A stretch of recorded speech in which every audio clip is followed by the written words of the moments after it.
네, 자세한 코로나19 관련 내용 두 분과 짚어보겠습니다. 류재복 해설위원, 천은미 이대 목동병원 호흡기내과 교수 모셨습니다. 두 분 안녕하십니까? 안녕하세요. 네, 류 의원님. 개천절 연휴 끝났는데 이제 2,000명대로 또 급증했습니다. 1,500명에서 1,600명 정도를 연휴 기간에는 나타냈었거든요. 이렇게 늘어난 이유 뭐라고 봐야 될까요? 1차적으로는 이제 검사량이 늘어난 효과가 영향이 있었다고 보거든요. 그걸 좀 자세히 설명드리면 어제 0시 기준으로 보면 그러니까 그저께죠. 그저께 네. 수도권 임시선별검사소 검사가 6만 2천 건 정도 됐는데 그때 확진자가 492명이 나왔습니다. 근데 어제 검사를 보면 9만 7천 건, 거의 10만 건이 됐는데 네네. 확진 환자는 503명, 크게 늘지 않았거든요. 그러면 그것은 이제 유증상자의 검사에서 다 이제 반영이 됐다고 보는 것이죠. 유증상, 그러니까 의심되는 사람을 검사한 그 숫자를 보면은 지난 그저께가 3만 건이고 어제가 이제 4만 9천 건. 그러니까 이 사이에 환자가 한 450명 정도 늘어났다고 봐서 아무래도 의심되는 사람의 검사에서 확진이 높기 때문에 일부 반영된 것으로 보고요. 네. 전체적인 흐름을 좀 평가하자면 사실은 굉장히 발생이 복잡해졌다고 저는 봅니다. 그러니까 과거처럼 우리가 여러 가지 지표를 대입했을 때 그 결과가 바로바로 이제 이렇게 등식화돼서 나오기가 힘들어졌는데 가장 큰 이유는 백신 접종률이 우리나라가 상당히 높아졌다. 그렇기 때문에 발생 증가를 억제하고 있는 게 아닌가. 아직 좀 조심스럽게 분석이 되는데요. 우리나라에서 지금 18살 이상 성인의 1차 접종은 90%를 넘겼습니다. 아, 그래요? 2차, 그러니까 접종 완료만 보더라도 성인은 63.4%까지 올라갔거든요. 이것은 완벽하게 발생을 억누르지는 못한다더라도 증가세에 영향을 충분히 주고 있다. 그러니까 앞으로도 계속 줄 것이다. 네. 그래서 우리가 일반적인 그 발생의 증감 또는 확산세를 측정하는 지표들을 대입해 볼 때 그런 것들이 크게 등식화돼서 예전처럼 바로바로 나오지는 않는다. 지금 유행 그 감염 재생산 지수도 상당히 이제 1.2까지 올라가지 않았습니까? 그런데도 네. 불구하고 확진 환자 수는 그렇게 크게 늘지 않았다. 저는 그렇게 분석을 하고 있습니다. 네. 한 1,500명, 1,600명 이 정도 숫자를 보다가 또다시 며칠 만에 2,000명대 숫자를 보니까 또 굉장히 많이 늘어난 것 같은 느낌이 들거든요. 그런데 이 확진자 수뿐만이 아니라 잠깐 말씀해 주셨는데 감염 재생산 지수가 1.2까지 올라갔다. 이것도 중요하게 봐야 된다는 얘기도 있어요. 어떻게 봐야 될까요? 네, 사실은 그게 더 중요하죠. 지금 연휴가 계속 있었기 때문에 사실 어제까지는 연휴 효과가 있었고 오늘이 이제 연휴가 끝나는 한 화요일 정도라고 보시면 됩니다. 네. 수요일이지만 그렇기 때문에 아마도 감염 재생산 지수가 1.2라는 것은 앞으로 확진자가 증가할 확률이 분명 있다는 그런 암시이기 때문에 지금 확진자 수가 좀 감소를 했다고 생각을 하게 되면 이 상태에서 또 방심을 하게 되고 그러면 또 늘 수가 있습니다. 그래서 감염 재생산 지수라든지 이런 수치가 우리가 꼭 기억을 해야 되는 수치고 앞으로 이 방역에서도 굉장히 중요한 지표라고 생각합니다. 그러니까요. 일반적으로 그 일주일 통계를 보면은 한 수요일, 목요일쯤에서는 또 확진자가 늘지 않았습니까? 네, 그렇습니다. 그럼 지금보다 또 늘 수 있는 가능성도 있고 4차 대유행의 정점은 아직 오지 않았다. 이렇게도 볼 수 있을까요? 네, 다음 주 휴일이 끝나야 될 것 같아요. 그때 이후에 중후반에 확진자가 얼마나 나오냐에 따라서 이게 확진자 추이가 백신 접종률에 따라서 감소하는 추세인지 증가하는 추세인지 알 수 있을 것 같습니다. 그렇군요. 지금 저희가 그 확진자 현황과 관련해서 얘기를 이렇게 해보고 있는데 이런 가운데 청소년 백신 접종 예약이 또 진행이 되고 있습니다. 지금 접종 예약은 좀 순조롭게 잘 되고 있나요? 어떻습니까? 아직까지 어느 정도 접종률이 나왔는지는 아직 공개가 되질 않고 있는데요. 어제 이제 공개하기로 결정은 했죠. 그 결정한 이유는 사실은 이제 이 어린이 청소년들의 백신 접종은 자율입니다. 이제 기저질환이 있는 그 어린이 청소년들은 이미 분류를 해서 그 친구들은 적극적으로 접종을 권고하기로 했지만 나머지는 이제 본인과 학부모의 결정에 따라서 하기로 했는데 그럼 과연 이 학생들의 예약률을 공개할 것이냐 이 부분에 대해서 상당히 토론이 많았는데 공개하기로 결정을 했습니다. 공개하지 않으면 오히려 허위 정보가 더 나돌 가능성이 있다라는 그런 우려 때문인데요. 사실은 공개하더라도 상당히 좀 시끄러울 부분이 있습니다. 가장 걱정되는 것이 이 공개함으로써 너는 다른 아이들은 맞는데 너는 왜 맞지 않느냐라는 이런 어떤 접종 강요의 그 분위기가 있을 수 있거든요. 네. 그래서 어쨌든 득과 실을 놓고 봤을 때 득이 높다는 판단을 해서 일단 공개를 했는데 이제 중요한 것은 이 언론이나 이런 곳에서 그런 부분들을 있는 그대로 보도하지 않고 자꾸 부풀려서 뭐가 큰일이 난 것처럼 보도하거나 호들갑을 떨지 않는다면 큰 문제는 없겠지만 사실은 걱정입니다. 네, 알겠습니다. 청소년들 백신 접종 예약이 이제 어제부터 시작이 됐습니다. 그런데 아직도 계속 결정 못 하시는 분들 있을 것 같아요. 판단하는데 가장 중요한 요소가 있다면 뭐가 있을지 좀 짚어주시죠. 네. 이 코로나19에 감염되는 비율이 높은지 백신 접종 후에 부작용이 높은지가 중요한 판단 기준이 됩니다. 우리가 코로나19에 감염되는 비율보다 우리가 신근염 발생이 더 많이 된다면 이득보다는 해가 더 높겠죠. 그런데 1차 접종만 하는 경우는 코로나 감염 비율보다 우리가 백신 접종에 의해서 얻는 이득이 한 3배 정도 높습니다. 다만 2차 접종까지 하게 되면 신근염이 4배 정도가 올라가기 때문에 홍콩이나 저는 영국처럼 우리나라도 1회 접종으로 저는 백신 패스를 좀 해줄 수 있다면 많은 좀 청소년들이 조금 접종을 하지 않을까 생각이 들고요. 다만 2차 접종까지 완료해야 되는 경우는 우리가 고위험군이 있어요. 신경이라든지 면역계나 암을 투병하고 있거나 이런 어린이들은 학생들은 접종하는 것이 좋고요. 특히나 이제 고위험군인 분과 동거를 하는 학생들이 있을 겁니다. 그 경우에도 2차 접종까지 완료를 해줘야지만 우리가 감염을 안 시킬 수 있기 때문에 이런 예외적인 경우를 제외하고는 1차 접종을 저는 권고드리고 싶습니다. 일단 1차 접종을 하고 좀 증상을 보는 것도 좋을 수도 있겠네요. 네, 그렇습니다. 예. 그러니까요. 지금 말씀하신 것 중에 백신 패스를 청소년들 같은 경우에는 백신 1차 접종을 하더라도 발급을 해주면 어떠냐 이런 의견을 말씀하셨는데 지금 정부에서는 18세 이하 같은 경우에는 백신 패스를 아예 예외하는 방안도 검토하고 있지 않습니까? 근데 아직 그 백신 패스는 확정된 게 하나도 없거든요. 그러니까 도입을 검토한다 정도인데 뭐 도입은 될 것 같고요. 네.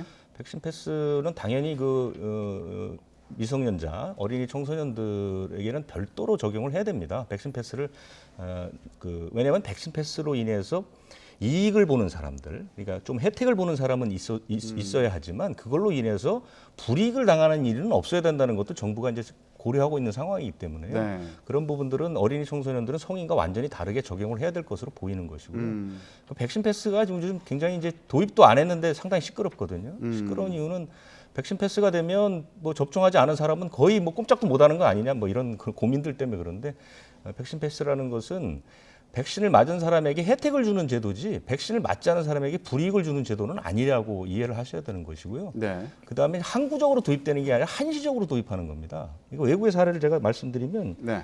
덴마크가 4월에 백신 패스를 도입했다가 9월에 폐지를 했습니다. 그러니까 아예 이제 백신 패스 자체가 필요 없어진 상황이 된 것이고요.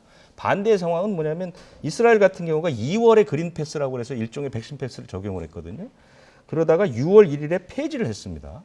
왜냐하면 이제 그 이스라엘 상황이 너무 좋아졌기 때문에. 그러다가 7월 말에 상태가 안 좋아지니까 다시 백신 패스를 도입을 한 거죠. 네. 이런 식으로 백신 패스라는 것은 그 발생 상황이나 전체적인 그 유행 상황을 봐서 언제든지 도입됐다가 폐지될 수도 있고 그다음에 기준도 바뀔 수 있다는 거. 이 부분을 좀 이해하셔야 됩니다. 네. 아무래도 백신 패스라는 게 백신 접종률을 좀 높이기 위한 수단이다 보니까 접종률이 높아지면 이제 폐지를 하게 되는 그 상황 그런 자체가 상황이겠죠. 좋아지면 패스 자체가 의미가 없어지는 것이죠. 네네. 그런데요, 교수님. 이제 2차 접종까지 완료하도록 하는 게 정부의 목표지 않겠습니까? 그런데 1차 접종을 했는데 너무 아팠던 분들도 계실 거예요. 그래서 2차 접종을 꺼리는 경우도 있을 텐데 지금 부작용 걱정 때문에 2차 접종을 미루는 경우도 30만 명 정도 된다 이런 얘기가 있더라고요. 이런 경우는 좀 어떻게 봐야 될까요? 그러니까 1차 접종 후에 2차를 못 하시는 분들은 소위 말하는 근육통 발열의 증상이 아니시고요. 국내에서 이렇게 발생하는 걸 보면 주로 신경계라든지 심장의 통증이라든지 또 이런 혈관계 이런 곳에 문제가 생기다 보니까 하루 이틀의 부작용이 아니고 뭐 짧게는 한 달, 길게는 5개월까지 부작용을 호소하는 분들이 계세요. 그런데 이런 분들의 걱정은 이 부작용이 계속 평생을 갈 건지 아니면 일시적이고 좋아질 건지에 대한 불안감이 많으시기 때문에 2차 접종을 못 하시는 거거든요. 그래서 이러한 분들에게 진료를 좀 쉽게 할 수 있고 치료를 받을 수 있는 그런 전문 병원이나 의료진이 사실은 필요합니다. 개인적으로 저도 상담을 했지만 대부분 다 모르세요. 왜냐하면 아직까지 국내에 이런 알려지지 않은 부작용들에 대해서 원인과 진단과 치료법을 모르는 거죠. 그래서 그런 것을 정부가 국내에서 좀 빈도가 높게 발생하는 중증은 아니지만 일상생활에 불편감을 호소할 수 있는 부작용 사례를 모아서 전문가 토의를 거쳐서 전문 병원, 이 분들을 진료할 수 있는 병원을 안내해주고 의료진과 접촉을 할 수 있게 해준다면 또 많은 분들이 좀 2차 접종을 해도 괜찮겠구나 이런 마음이 들어서 2차를 합수할 수 있고 또 1차 접종에 두려움이 있던 분들도 접종을 좀 할 수 있는 계기가 된다고 생각합니다. 네. 뭐 그러면 그런 경우에는 어디에 가서 좀 상담을 해야 되는 겁니까? 지금 같은 상황에서는. 지금은 돼 있질 않기 때문에 가슴이 아프면 순환기 내과를 가시고요. 이렇게 뭐 신경계가 발이 저리면 신경과를 가시고요. 다리가 멍이 들고 혈관이 잘 좀 이상하다면 또 혈관 내과라든지 류마티스 내과를 가시는데 사실은 솔직히 저도 모르지만 대부분 다 모르세요. 그게 왜냐하면 연구가 된 게 없기 때문이고 하지만 그게 말씀드린 1, 2주에 끝나는 부작용이 아니고 상당히 오래 간다는 점이 조금 걱정스럽기 때문에 네, 정부 차원에서도 해외에 알려지지 않았지만 국내에 이런 사례를 좀 모아주시면 좋을 것 같습니다. 네, 알겠습니다. 그런 보완책이 좀 필요할 것 같아요. 네. 예, 접종률을 높이기 위해서. 그리고 이 접종률 높이는 방안으로 뭐 백신 인센티브 얘기도 나오는데 이제 또 새롭게 나오는 게 해외에서 백신을 맞은 경우에도 백신 인센티브를 준다 이런 얘기가 있습니다. 그러니까 이 경우에 해외에서 백신을 맞고 국내로 입국할 때 격리를 면제해 주는 그런 혜택을 준다고 보면 되는 거죠. 격리 면제는 지금도 하고 있죠. 그러니까 해외에서 백신을 맞게 되면 우리에 있는 공관들 있죠. 네. 대사관이라든가 영사관에 그 입국할 때 격리 면제서라는 거를 신청하면 발급을 해주거든요. 네. 그거 가지고 들어오면 격리가 면제되는데 거기를 넘어서 사적 모임 제한 있지 않습니까? 거기에 접종한 사람들은 혜택을 주잖아요. 국내에서 맞은 네, 때와 4단계라도 이제 4명, 2명, 4명이 들어올 수 있는데 그 혜택을 주겠다는 거죠. 그렇기 때문에 이제 외국에서 백신을 맞은 분들도 격리 면세서를 가지고 신청을 하게 되면 이제 국내 접종 완료자와 똑같은 혜택을 받는 것이고 또 한 그룹이 이제 우리나라에 있는 주한미군들, 우리나라에서 예방 접종한 주한미군들, 그다음에 이제 뭐 외교단들, 네. 가족들 이 사람들도 똑같이 우리나라 접종 완료자하고 혜택을 준다는 것이죠. 그것이 이제 달라진 것입니다. 네, 그러니까요. 그 해외에서 백신을 맞았는데 국내에선 이런 혜택을 못 받다 보니까 불편하다거나 국내에서 백신 다시 맞아야 되는 거냐 이런 분들도 계셨거든요. 그렇습니다. 예, 그런 불편이 좀 줄어들게 되겠군요. 교수님, 그런데 뭐 이전부터 나왔던 얘기긴 한데 중국 백신이죠. 시노팜이나 시노백 백신도 이 대상에 포함되는 것을 두고 좀 말들이 많습니다. 예, 이게 WHO에서 승인한 기준에 따른 거더라고요. 네, 세계보건기구에서 승인한 백신은 이제 국내에서 다 인정을 하기로 했다는 건데 이 이제 중국 백신은 불활성화 백신으로 우리가 독감 백신 만드는 것과 유사하다고 생각하시면 됩니다. 그러다 보니까 아무래도 예방률이 좀 낮지요. 그리고 해외에서의 어떤 연구 사례를 보면 나라마다 좀 예방률이 달랐고 또 우리가 이 다른 백신들은 논문으로 완전히 검증이 된 백신들인데 이 중국 백신은 사실은 임상 3상 결과가 확실하게 발표가 된 것이 없다 보니까 조금 거기에 대한 불확실성을 갖고 있는 것 같습니다. 그런 점이 국민들이 불안해하는 것이고 거기에 대해서 정부가 조금 잘 대처를 해주면 좋을 것 같습니다. 알겠습니다. 자, 이런 가운데요. 좀 재밌는 그 자료가 나와서 저희가 좀 얘기를 해보도록 하겠습니다. 전국의 코로나19 관련된 상황을 지자체별로 좀 구분을 해봤더니 가장 많은 확진자가 나온 곳이 어디였는지 아십니까? 예, 그래픽 준비했는데 좀 보여주시죠.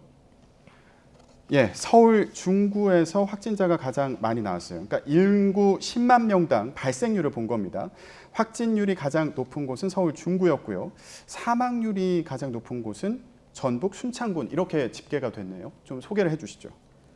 글쎄요, 이게 무슨 어떤 의미가 있는지 저는 개인적으로는 잘 모르겠습니다만 어쨌든 통계가 이렇게 나온 거죠. 중구, 그다음에 대구의 남구, 그다음에 이제 서울 종로구고 확진율이 높은 10개 시군구 가운데 이제 서울이 8개가 들어갔다는데 이건 아마 인구 밀집도하고 연관이 있을 것 같습니다. 인구가 많고 이동량이 많은 곳. 이거 보면 되게 뭐 종로, 강남, 서초 이런 것이거든요. 뭐 그것이 아마 이 확진율이 높아진 것 같고 대구는 저건 지난해 있었던 그 신천지와 관련해서 아마 확진율이 높았던 것 같고요. 사망률은 그 사실은 이게 굉장히 조심스러운 접근인데요. 사망률이 높은 곳은 아무래도 고위험군이 많이 거주하는 곳이 아마 이제 치명률이 높지 않을까 그렇게 분석이 되는데 사실 이런 것들을 그렇게 밝힐 필요가 있는가라는 건 개인적으로는 큰 의미는 없다고 봅니다. 그런데 이 통계가 결국에는 우리가 지금 확진자 수를 가지고 얘기를 많이 하는데 이런 사망률을 가지고 좀 심각도를 봐야 되는 거 아니냐. 그리고 지금 보면은 전북 순창군 같은 경우에 사망률이 가장 높은데 의료 지원이 제대로 되고 있는지 봐야 된다. 이런 취지일 수도 있어 보이거든요. 어떻게 보세요? 지금 확진자가 많이 나온 곳을 보시면 뭐 중구, 종로, 강남, 서초 우리가 밀집도가 높은 것이죠. 그러니까 사람들이 많이 모이는 직장인들이 많은 곳이에요. 거기에서는 당연히 이제 감염이 많이 회사나 관공서라든지 이런 곳에 교통 요지에서 발생을 하기 때문에 확진자 수는 분명 이런 쪽을 조정을 하게 되면 확진자가 감소할 수 있다. 그러니까 방역을 이런 쪽을 더 강화를 해야 된다는 그런 예시를 해줄 수 있는 것이고 사망자가 높은 것은 아무래도 의료 취약지구가 될 수 있기 때문에 그런 쪽에 대해서 의료 지원을 더 해야 된다는 그런 걸 좀 알 수 있는 전 지표라고 생각합니다. 알겠습니다. 앞으로 대응을 어떻게 해야 되는지 이런 데 좀 참고할 수 있는 자료가 될 수도 있겠군요. 이러다 보니까 이제 단계적 일상 회복으로 가면은 확진자 대신에 위중증이나 뭐 사망률을 그 기초 자료로 삼아야 된다 이런 얘기도 나오고 있는 거고요. 알겠습니다. 자, 오늘도 저희가 코로나19 관련 궁금증 준비했는데요. 어떤 질문들 오늘 있는지 함께 보면서 얘기해 보도록 하겠습니다. 네, 이번에 코로나19 백신과 관련된 궁금증이에요. 예. 1차보다 2차 접종이 더 아프다고 하던데 2차까지 맞은 분이에요. 그런데 왜 저는 2차를 맞았는데 아무렇지도 않을까요? 예, 안 아프니까 오히려 걱정이 되는 경우입니다. 어떻습니까? 네, 백신 차이도 있고 개인 차이도 있습니다. 백신 차이는 아데노바이러스 기반은 2차 때가 훨씬 덜 아프죠. 왜냐하면 이미 항체가 이미 생겨 있으니까 아데노바이러스에 대한. 두 번째는 거의 증상이 없이 많이 지나가고요. 그게 어떤 백신인가요? 그게 아스트라제네카 백신입니다. 아마 얀센도 유사할 거라고 생각을 하고요. 두 번째로는 이제 개인 차이입니다. 1차 때 많이 아팠던 분을 보면 2차 때 좀 덜 아프세요. 그게 이미 1차 때 면역을 충분히 만들면서 2차 때 조금 덜 아프. 그러니까 아프지 않은 게 아니에요. 단지 1차에 비해서 더 아프지가 않다는 거죠. 네.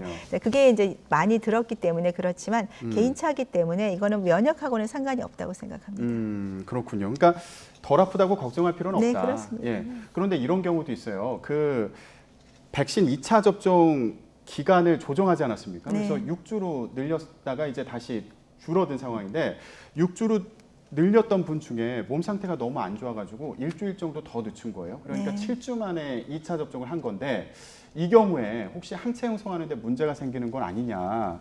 이거 2차 맞고 났는데 효과 없는 거 아니야? 이거 걱정하시는 분들도 계시더라고요. 네.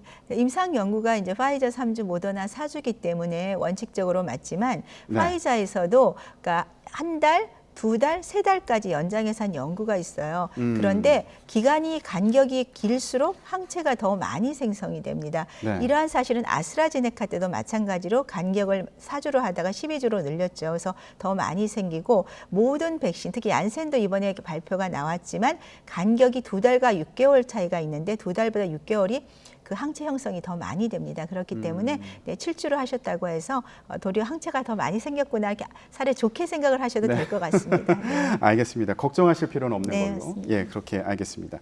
자, 코로나19 관련 궁금증 다음 질문 보여주시죠.